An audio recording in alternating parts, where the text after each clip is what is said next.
नमस्कार और आप देख रहे हैं जाली ऑनलाइन। जैसा कि आज हम पहुंचे धनारी गांव और धनारी गांव में जो है कुछ मांग को लेकर आंदोलन चल रहा है। आज हमने आंदोलनकारियों की बात की और इस आंदोलन में जो प्रमुख रूप से धनारी के ग्राम प्रधान हैं प्रकाश सिंह अधिकारी जी बैठे हुए हैं और साथ में आज उस आंदोलन को समर्थन करने के लिए मनोज रावत ईड़ा के पूर्व प्रधान यहाँ पर पहुंचे। आज हम बात करते हैं। जैसे कि आज हम आए हैं धनारी गाँव में और हमारे सामने इस समय धनारी गाँव के प्रधान प्रकाश सिंह अधिकारी जी मौजूद हैं। अधिकारी जी, जो यहाँ पर आप बैठे हुए हैं अनशन पर, जो धरना प्रदर्शन आप कर रहे हैं, किन मांगों को लेकर यहाँ पर ये धरना प्रदर्शन चल रहा है? बहुत पहले तो आपका बहुत बहुत धन्यवाद। जाली ऑनलाइन से आप दूरस्थ बहुत दूर क्षेत्र जाली से यहाँ पर आए हैं और इन मांगों पर 3 लिखित समझौते कर चुके हैं और लेकिन विभाग के कानून पर जू नहीं रख पा रही है और न शासन प्रशासन इनका संज्ञान ले पा रहा है। इसी चक्कर में हमने 31 तारीख को इन्हें कहा था कि 31/10/2025 को कि हम पुनः आंदोलन के बाध्य होना पड़ेगा, क्योंकि जनता में इस चीज़ को लेकर भी काफ़ी रोष है कि पूर्व में जब 3 समझौते हो चुके हैं क्यों नहीं ये कार्य हो पा रहे हैं। तो इसमें कहीं ना कहीं कोई क्या दिक्कतें आ रही हैं और विभाग, सबसे बड़ी समस्या ये है कि विभाग कहीं ना कहीं पत्राचार नहीं कर पा रहा है। तो हम पत्राचार नहीं होने से हमें भी वो जानकारियाँ नहीं मिल पा रही हैं कि कहाँ ये रुके हैं, किस कारण से रुके हैं। और हम जब इनके बार बार आग्रह कर रहे हैं तो ये कभी किसी अधिकारी का रोना रो देते हैं कि वो अधिकारी नहीं है, ये नहीं है। तो इन्हीं चीज़ों को लेकर 5 बिंदु हमारे हैं। इसमें एक जो हमारे पूर्व में बशीरा बैंड से कूना धंजारी रोड थी, जिसका मिलान होना मात्र 1.5 किलोमीटर रोड है और 2021 की सैंक्शन रोड है। उसके बाद दूसरा मुद्दा हमारा जल मिशन। जल मिशन में आप देख रहे होंगे कि बहुत सी जगह इन्होंने लाइनें बना दी हैं, कहीं लाइनें नहीं बन पाई हैं और बनी हैं तो वो बिल्कुल क्षतिग्रस्त स्थितियों में है। तो जल मिशन का हमारे यहाँ तो बिल्कुल भी काम नहीं हो पाया है। और तीसरा मुद्दा है हमारा कपड़ा पशु प्रसार जो केंद्र है, जहाँ पर एक पशु प्रसार अधिकारी की नियुक्ति हुई है, लेकिन उनकी ज्वाइनिंग नहीं हो पा रही है। ज्वाइनिंग का क्या रीज़न है, तो वो क्यों पिछले 3-4 सालों से खाली है वो पोस्ट। और जो पशुपालक हैं, एक तरफ पलायन की बात हो रही है, लोग थोड़ा बहुत पशुपालन से आजीविका की बात हो रही है, लेकिन उनके उपचार के लिए भी डॉक्टर नहीं होना, तो ये एक बहुत बड़ी समस्या है। और न्याय पंचायत स्तर पर दौड़हाट के अंदर मुझे नहीं लगता कि सभी जगह है, लेकिन कपड़ा जो एक छोटा सा मार्केट है जहाँ पर बहुत से लोगों का आना जाना है और बहुत से लोग उस सुविधा केंद्र से लाभ लेते थे, लेकिन वहाँ नहीं होना, ये हमारा तीसरा बिंदु है। चौथा बिंदु हमारा एक पिनोली कौटिया है, जो हमारी धर्मपत्नी जिला पंचायत की सदस्य थी। तो उन लोगों की एक मांग थी कि भाई पूरे दौराहाट में हर गांव पर आज रोड हैं, लेकिन हमारी दौराहाट ब्लॉक के नज़दीक होने के बाद वो रोड नहीं है। तो उनका वो रोड का आलंकन जो है वो शासन किया था, लेकिन बीच में जब हमने विभागीय अधिकारियों से पता करने की कोशिश करी तो विभाग के अधिकारियों ने कह दिया कि भाई ये रोडें शासन स्तर पर से इन पर फिलहाल रोक दी गई हैं, क्योंकि पीडब्ल्यूडी के पास कोई पैसा नहीं है और ना पीडब्ल्यूडी इन रोडों को क्या कहते हैं ले रही है। और पीएमजीएसवाई में वो लोग 242 250 का जो मानक है, लेकिन उन बिनोली और कौटिया की अगर जनसंख्या को देखा जाए तो 242 ही बैठ रही है और 8 लोग कम पड़ रहे हैं। तो ये उनकी पीड़ा थी, उनकी पीड़ा को भी हमने अपने साथ जोड़ रखा है।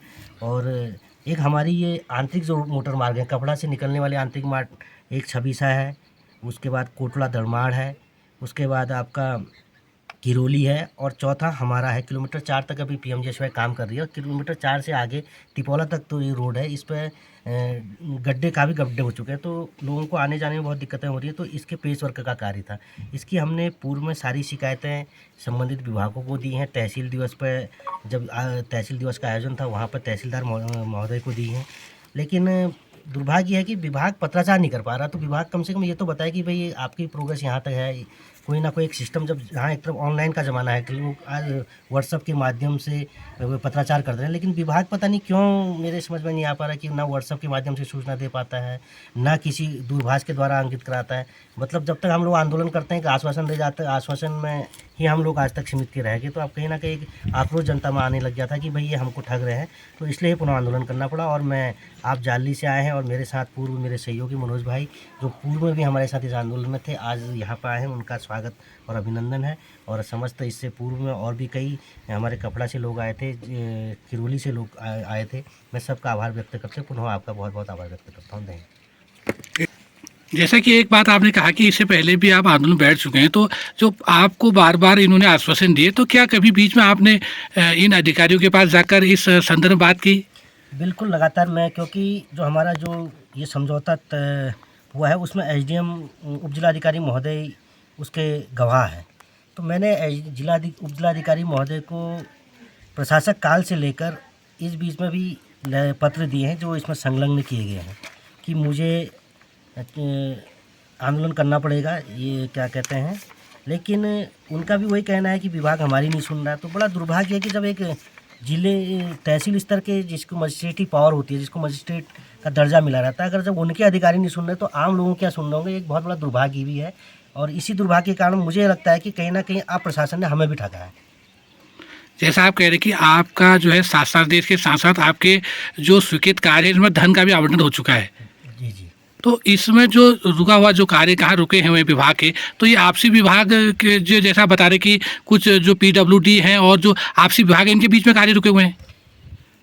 इनका ये कहना है कि विधिवत स्वीकृति के उपरांत ही हम कार्य करेंगे, लेकिन हमने इनको विधिवत स्वीकृति के लिए भी बहुत समय दे दिया। समय हमारा 12/4/2025 का जो समझौता है, आज 11वां महीना, 6 महीने हो गए। 6 महीने में इनके द्वारा क्या कार्य किए गए, जबकि हमने इनको पत्र लिखे हैं। और मैंने तो समीक्षा में बैठक उप जिलाधिकारी महोदय द्वारा विभाग के लोगों के साथ बुलाई गई थी तहसील दौराट में। तो वहाँ पर जब इस बात को रखा गया तो उन्होंने कहा भाई आपका अभी CLN ट्रांसफ़र नहीं हुआ है, CLN ट्रांसफ़र होना है। तो हमने कहा भाई आपको हमारे इलाके की कोई सेवा है तो हमें बताइए, हम भी आपकी मदद करते हैं। तो CLN ट्रांसफ़र हो गया। अब मामला आ रहा है कि CLN का जो पैसा होना है, पैसा जमा होना है, जो उसका वो क्या कहते हैं देहरादून से उसकी विभाग को, वन विभाग को जाके उसका वो लेना है। लेकिन अगर इन 6 महीनों में ये पत्राचार करते रहते तो कहीं ना कहीं ये चीज़ें निकल के आ जाती। लेकिन दुर्भाग्य है, विभाग ने क्यों नहीं करा, किस कारण से नहीं करा, ये भी एक प्रश्न चिन्ह है। हम इसीलिए हमको ये आंदोलन करना पड़ा कि आखिर क्यों एक CLN जो कि 7 लाख के आसपास में कुछ जमा होना, जो मुझे पता चला। और इससे पहले जब NPA का जो पैसा होना था 52 लाख रुपये, मैंने विभाग के साथ स्वतः मेरे कोई सचिवालय में हमारे परिचित थे वहाँ पर्यावरण मंत्रालय क्या कहते हैं वन विभाग में, उनके मार्फत से PWD वालों की मदद करवाई थी। तो कहीं ना कहीं हमसे कहते तो हमारे कई से लोग, बहुत से लोगों की आपस में उसमें लोगों के कोलिशन में कहीं ना कहीं शासन स्तर पर भी लोग रहते हैं। लेकिन दुर्भाग्य है कि पत्राचार ही नहीं करते, पत्रों का उत्तर नहीं देते। तो ये बहुत बड़ा दुर्भाग्य है और वही कारण आज बना है, इसके लिए दोबारा हमको यहाँ पर बैठना पड़ रहा है। तो जैसे कि आप देख रहे हैं कि जो धनारी गांव में यहाँ पर प्रधान जी को आंदोलन पर बैठना पड़ रहा है, आज वो धरने पर बैठे हुए हैं, पिछले कई दिनों से वो धरने पर बैठ गए हैं। ये बड़ी अफसोस की बात है कि जो छोटी छोटी मांगे हैं जो पूरी हो चुकी हैं, जिनका शासनादेश जारी हो चुका है, जिनका जियो जारी हो चुका है और उसके बाद भी उनका गजट जो नोटिफिकेशन भी जारी हो चुका है, उसके बाद भी विभाग इनको कार्य नहीं कर पा रहा। तो ऐसे में आम लोगों को अपनी छोटी छोटी मांगों के लिए अब यहाँ पर धरने में बैठना पड़ रहा है। और ये धरना कब तक चलेगा फिलहाल क्योंकि कहा नहीं जा सकता, लेकिन अभी प्रशासन को शीघ्र इस पर कार्रवाई करनी चाहिए। देख सकते हैं आपकी बड़ी संख्या में बुजुर्ग लोग यहाँ पर बैठे हुए हैं जो अपना काम सब कुछ छोड़कर यहाँ पर आए हुए हैं। तो बड़ी संख्या में यहाँ पर ये लोग बैठे हुए हैं और हम भी प्रशासन से ये कहना चाहेंगे कि अतिशीघ्र इनकी मांगों को माना जाए और लोगों के साथ जो अन्याय हो रहा है, जिस तरह से इनको तकलीफें हो रही हैं, इन तकलीफों को दूर किया जाए और इन लोगों की मांगों को शीघ्र माना जाए। जाली ऑनलाइन के लिए एक बार पुनः आपका सबका धन्यवाद।